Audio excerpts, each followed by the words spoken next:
പറഞ്ഞില്ല തൻ്റെ വേദനയെക്കുറിച്ച്. ഓരോ രാവിലെയും വീട്ടിൽ നിന്ന് പോകുമ്പോൾ അവനൊന്നും കൊണ്ടുപോകുന്നില്ല. പക്ഷേ തിരിച്ചു വരുമ്പോൾ അവളുടെ സ്വപ്നങ്ങൾ കൊണ്ടുവരാൻ. തൻ്റെ ശരീരം തളർന്നാലും ഹൃദയം ഒരിക്കലും തളർന്നില്ല. അവൾക്ക് വേണ്ടി അവൻ ലോകത്തോട് പോരാടി.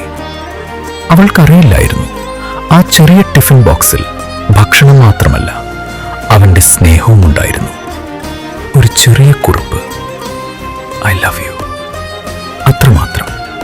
പക്ഷേ അതുകൊണ്ട് അവൾക്ക് മനസ്സിലായി, അവൻ പറഞ്ഞിട്ടില്ലാത്ത എല്ലാം. അന്ന് അവൾ ആദ്യമായി അവനെ ശക്തിയായി ചേർത്ത് പിടിച്ചു. കാരണം ചില സ്നേഹങ്ങൾ പറയപ്പെടുന്നില്ല, പക്ഷേ ജീവിക്കപ്പെടുന്നു.